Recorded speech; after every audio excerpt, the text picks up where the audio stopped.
Assalamualaikum warahmatullahi wabarakatuh. Selamat datang di channel gue Rahman. Jadi di kesempatan kali ini saya kembali memberikan informasi tentang bantuan untuk pelaku usaha. Jadi namanya itu teman-teman bantuan insentif pemerintah. Jadi teman-teman yang penasaran dengan bantuan ini dan cara-cara agar teman-teman mendapatkan bantuan ini, simak informasinya sampai selesai. Jadi teman-teman, sebelum kita lanjut, saya ingatkan kembali buat teman-teman yang baru bergabung di channel gue Rahman maupun yang sudah sering bergabung di channel gue Rahman, tetapi belum klik tombol subscribe, jangan lupa klik tombol subscribe terlebih dahulu dan aktifkan lonceng notifikasinya.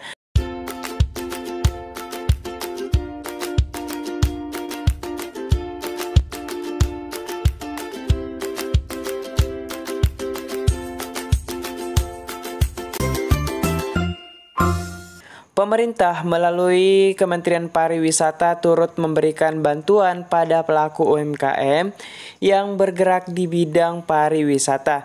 Jadi pemerintah mengalokasikan anggaran hingga 40 miliar untuk bantuan ini. Jadi bantuan insentif pariwisata sudah dibuka pendaftaran sejak 4 Juni hingga 4 Juli 2021. Dilansir dari tribuntimur.com, bantuan insentif pariwisata ini diungkapkan oleh Menteri Pariwisata Sandiaga Uno. Jadi Sandiaga Uno menegaskan tidak ada prioritas destinasi untuk BIP, akan terbuka untuk seluruh Indonesia.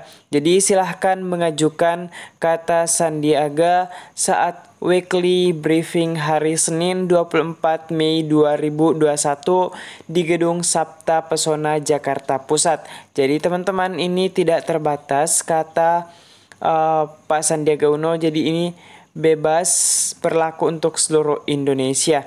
Jadi lebih lanjut, ia menerangkan bahwa BIP merupakan kebijakan berkeadilan untuk pelaku sektor parekraf, UMKM, usaha-usaha kecil, serta pengusaha pemula yang sedang bertahan di tengah pandemi COVID-19 yang akan kita sentuh di program BIP yang sifatnya berupa usaha-usaha yang memiliki dampak signifikan bagi kemampuan kita untuk bertahan, sambung Sandiaga. Jadi, BIP akan disalurkan kepada para pelaku usaha di sejumlah subsektor, diantaranya homestay, usaha wisata, aplikasi, game developer, kuliner, fashion, kria, serta film, animasi, dan video. Jadi itu teman-teman subsektor yang bisa mendapatkan bantuan insentif pariwisata ini. Jadi teman-teman jangan lupa daftar, namun jangan lupa simak dulu informasinya sampai selesai. Sebelumnya diberitakan oleh kompas.com pada 22 Mei 2021, program BIP tahun ini merupakan yang ketiga kalinya sejak 2017. Bantuan tersebut akan diserahkan kepada 6 subsektor parekraf serta 13 subsektor pariwisata sesuai Undang-Undang Nomor 10 Tahun 2009 tentang kepariwisataan. Selain itu teman-teman, terdapat juga sektor andalan yaitu kuliner, kria, dan fashion. Jadi untuk kuliner ini teman-teman untuk makanan, kemudian kria seni kerajinan, dan fashion yaitu pakaian, aksesoris seperti itu. Dilansir dari kompas.com, terdapat dua jenis BIP dalam program ini, yaitu BIP reguler dan JPU atau Jaring Pengaman Usaha. Mengacu pada definisi yang tertera di petunjuk teknis BIP JPU, bantuan ini merupakan bantuan pemerintah yang ditetapkan oleh PA atau pengguna anggaran dalam bentuk dana uang untuk penambahan modal kerja atau investasi aktiva tetap dalam rangka membantu keberlangsungan usaha pelaku usaha parekraf, khususnya untuk bertahan menghadapi efek pandemi COVID-19.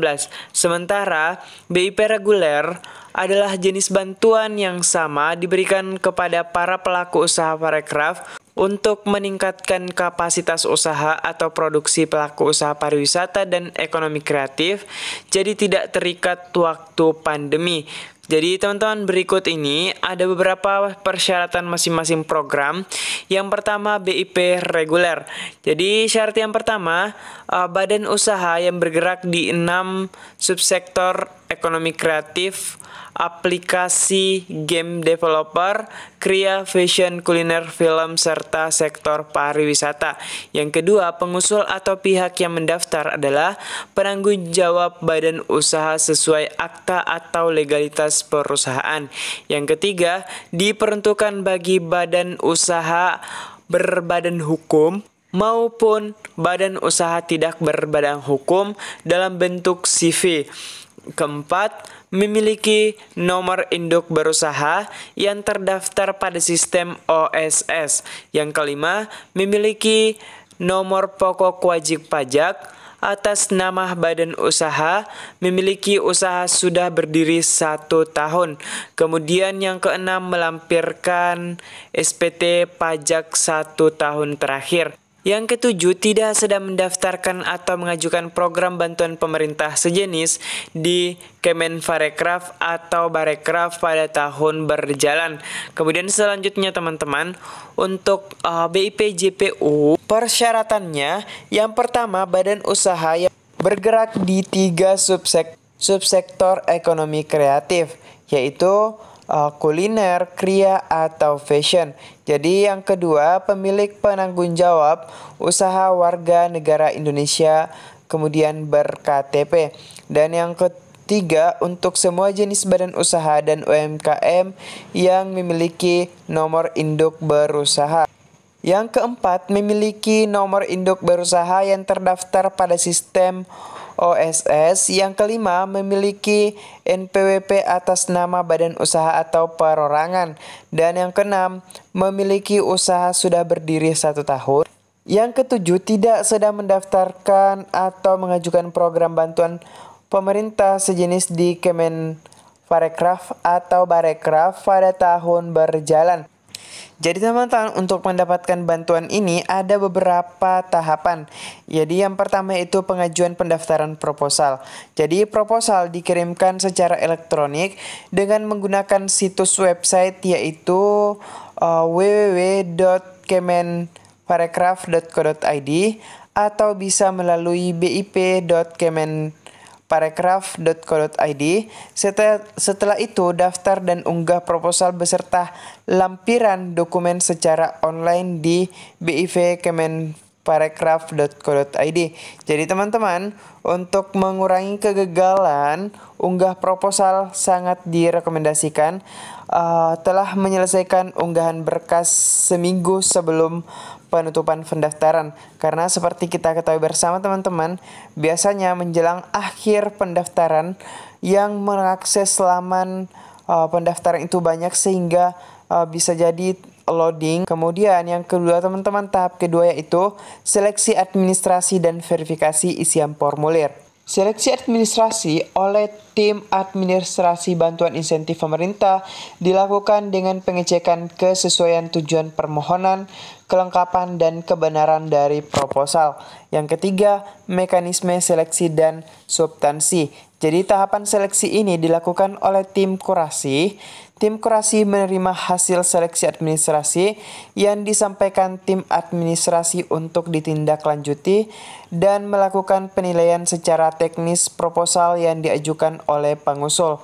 Penilaian teknis proposal meliputi seleksi substansi proposal, kemudian seleksi presentase substansi dan wawancara, verifikasi lapangan, serta verifikasi rancangan anggaran belanja atau RAP pengusul. Jadi teman-teman, di proposal harus termuat dengan jelas anggaran yang akan teman-teman danai dalam usaha teman-teman sehingga memungkinkan teman-teman mendapatkan bantuan ini. Karena bantuan ini teman-teman sangat fantastis jumlahnya. Jadi jumlah yang akan diberikan yakni sesuai dengan hasil kurasi, dengan jumlah untuk kategori reguler maksimal 200 juta per penerima, sedangkan kategori afirmatif maksimal 100 juta per penerima yang ditetapkan oleh pengguna anggaran dan mempertimbangkan rekomendasi kurator. Jadi semoga ini bisa bermanfaat buat teman-teman semuanya. Dan saya akhiri dengan ucapan wallahul muwaffiq ila aqwamit thoriq. Wassalamualaikum warahmatullahi wabarakatuh.